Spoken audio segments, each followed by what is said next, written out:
G'day everyone. Yeah, back at home obviously. My work day starts tomorrow. It's Sunday today as I'm videoing this. Got back probably around about 1 o'clock this afternoon, and I've just really been pottering around ever since, just gradually getting ready for work tomorrow. So I just was sitting on the couch watching TV, not really watching it. There was a thing about some art. I don't really know what I was watching, and it just started going through my head about all the things that we watch and the things that are going on in the world that it's interesting to see how people are dealing with it, I suppose. There's been plenty of videos on YouTube basically about the fuel crisis in Australia, which we all know about. But it's interesting seeing a lot of the truckies actually talking about it. All the caravanners who are suddenly realising that, this big trip that they planned for their retirement is not quite going to plan. But then there's other videos of, a friend of Marfoogle News, Angel Wings, who decided to colour her hair pink, which she looks great. Don't get me wrong, she looks great. And good on her, for doing something. And then there's other stories that you sort of hear, and you kind of feel the heaviness behind a lot of it. We all jump onto YouTube and talk about things that we feel are important to us. Apparently mine is trees, but trust me, there's a lot more to it than just trees. But yeah, there's and I think I've sort of mentioned this before. It's almost like, you're watching something crumble while everyone's trying to make humor out of it, which is not a bad thing. We each deal with things in the way that we do, and sometimes we need to take a bit of aggression to a certain extent, or maybe we just need to rant like I'm doing right now. Sucked in for watching. But anyway, it's, yeah, I don't know. It's kind of, I've talked about being nice, and that's great. Keep doing that if you are doing it. But I think, you try and watch comedy these days, and it's all about, they're almost poking fun at the mess that's going on. It's like, I don't need another reminder, and I don't need to be kind of laughing about it. And a few shorts popped up on my YouTube page that sort of went back to the 1980s, and I certainly remember it. And yeah, it was a great time. We laughed about different things. The issues that we went through were different. I certainly remember the 1980s. I had rather bad acne at one stage, and that was just devastating to me. But then I was playing cricket, so you kind of, on the one hand, you're sort of struggling with certain things, and on the other hand, you're actually doing really well in others. So the 1980s, as much as we can look back at the great times, there were bad times as well, but nothing compared to what we're going through now. But the bad stuff just didn't seem, we had Comedy Company, we had genuine things that could take your interest away, and we didn't have phones. We didn't have social media. We certainly didn't have YouTube. We heard the latest hits on a radio. There were radio stations that we listened to, and the people that were the DJs were like, oh, I wish I could meet them.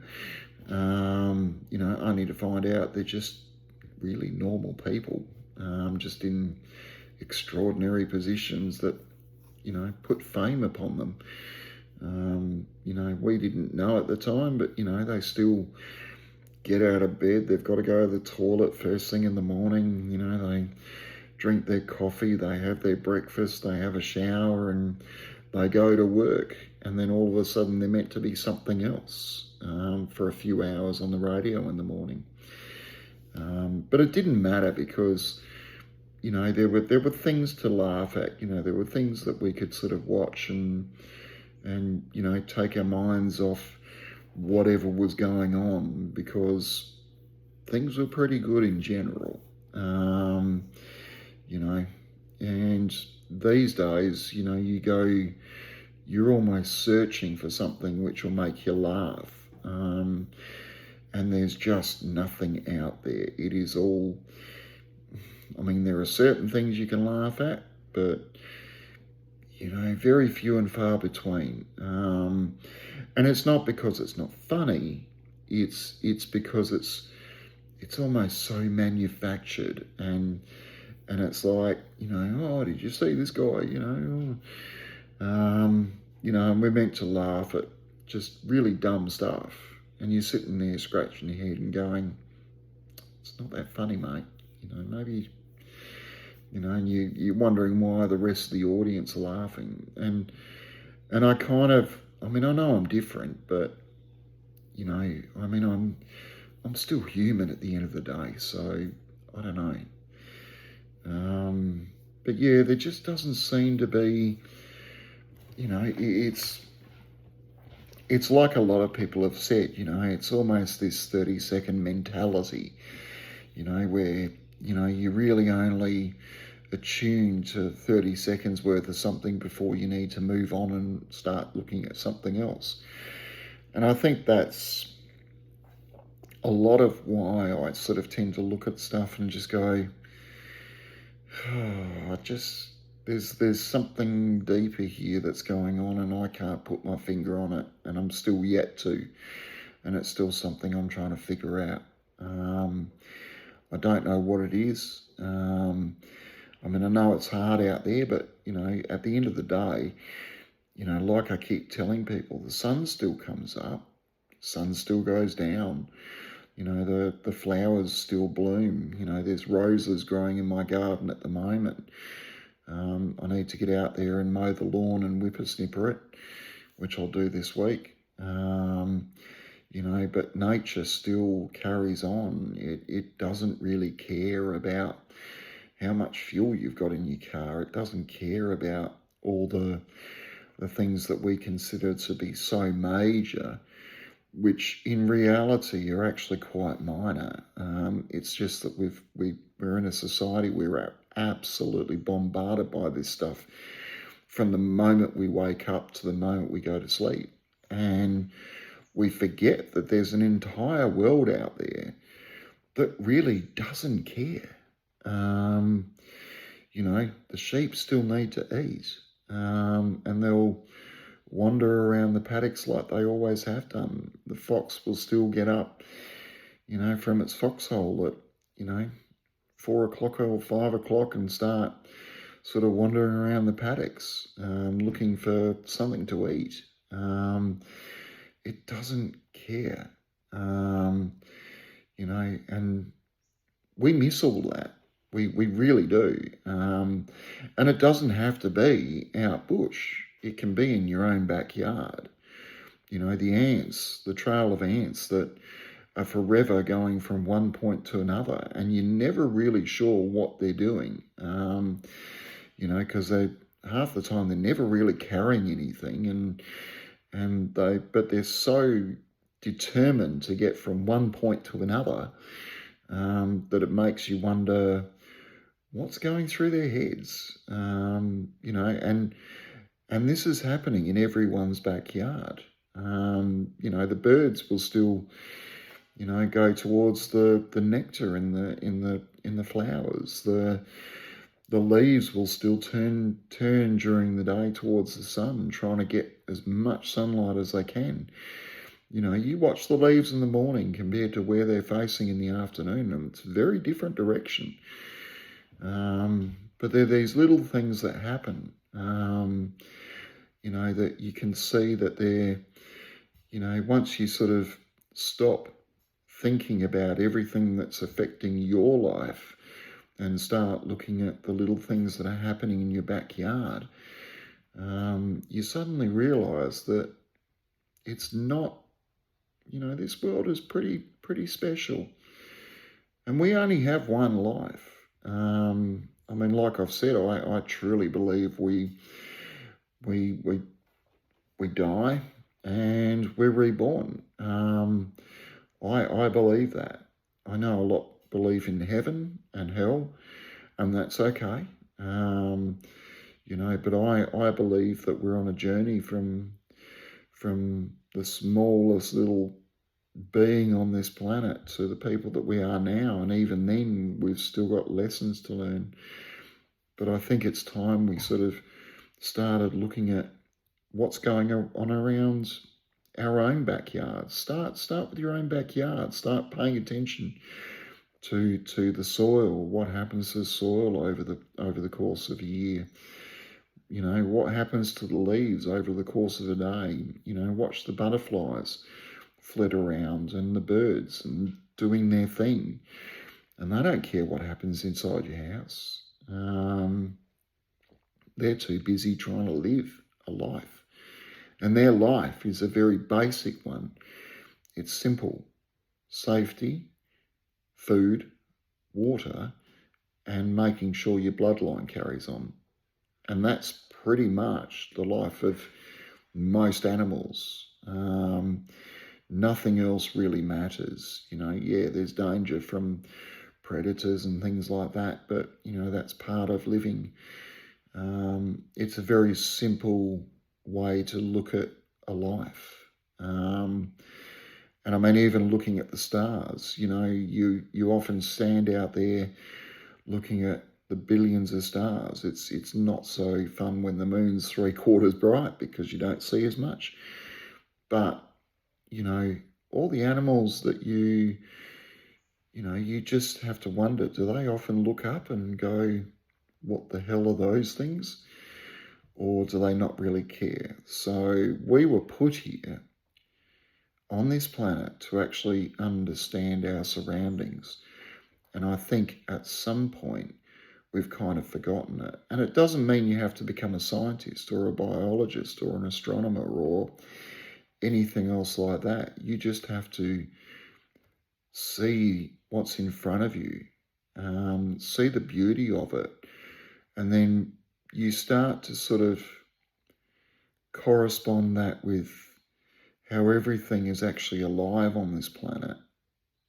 We're a mere blip on it, and we always have been, and we probably always will be. This planet apparently is about 3.4 billion years old. Like a lot of people have said, if you did a clock, just an old analog clock, we would be lucky to show up on that clock throughout the history of this planet at about a minute to midnight. So plants, animals, all these geological movements, everything else has happened between 12 o'clock a.m. and here we are turning up at 1 minute to 12 p.m. We've missed a lot, and everything that's been and gone, a lot of it, is there because of various things, but, it is still there. Like the beauty of a sunset. Get a bit of cloud and you get that orange glow across the sky. It's stunning. It really is. And it changes from minute to minute. You know, you sit there long enough and you start to see things that you wouldn't have normally seen. Like when I'm watching a sunset out bush, sure, the sky is brilliant, but to watch the mallee trees on the horizon as they glow, you know, bright orange, you know, they're just amazing. And there's no point in taking a photo because the photo never shows what the eye can see. There's a real, I've said it before, symbiosis between everything that lives out there. And it's the same in your backyard. You know, you take away one of those elements and everything dies. You know, it all belongs, and it really, truly belongs. And what it teaches us is that when you actually work together as a society, but not just your own society, but when you work in symbiosis with everything in your environment, things happen. You know, you get the longevity, you get the life, you get something just works. And you often, and I often think that how far we could have gone as a civilization had we just not sort of kept up with this whole greed and ego thing, you know, where we would actually be if we'd actually worked as in symbiosis with the environment, with everything around us, and said, oh shit, that's a good idea. And everyone goes, yeah, we'll give that a go, you know, and see where it goes, and just put greed and ego aside. I mean, where would we be? I mean, can you imagine it? You know, you look back to the 1950s science fiction. I mean, we were meant to be in flying cars by now, and if truth be known, we haven't really gone that much further than 1970s. You know, sure, we've got phones, but that's kind of made it worse. You know, there is a connection between the whole world, and that should have been taken advantage of far more than what it has been. I just think, you know, there's something holding us back almost. And I really do think it does come down to greed and ego. And, you know, if we could just finally put that aside, imagine where humanity could be. You know, it would just be thousands of years ahead of where we are right now. We sort of seem to be stuck in this constant rut, never really getting too far, so reliant on certain things that we can't see beyond it. You know, and it's just put us in a hole. And a lot of people are so scared of AI. Well, once you've opened a Pandora's box, you cannot close it again. It's not going away. But, you know, it doesn't have to be for bad. It can be for good. But greed and ego, you know, and a certain amount of power as well. But I don't know. I'm going to leave it there because this is going to take about an hour and a half to upload. So have a lovely evening or day, and I will catch you guys later. And if you've got any comments, put them down. You know, what do you think about the world? You know, is there anything you can add? And like, subscribe. I mean, I say share, but it's up to you. There's probably not really much here to share, but I'll leave that up to you guys. I'll catch you later. See ya.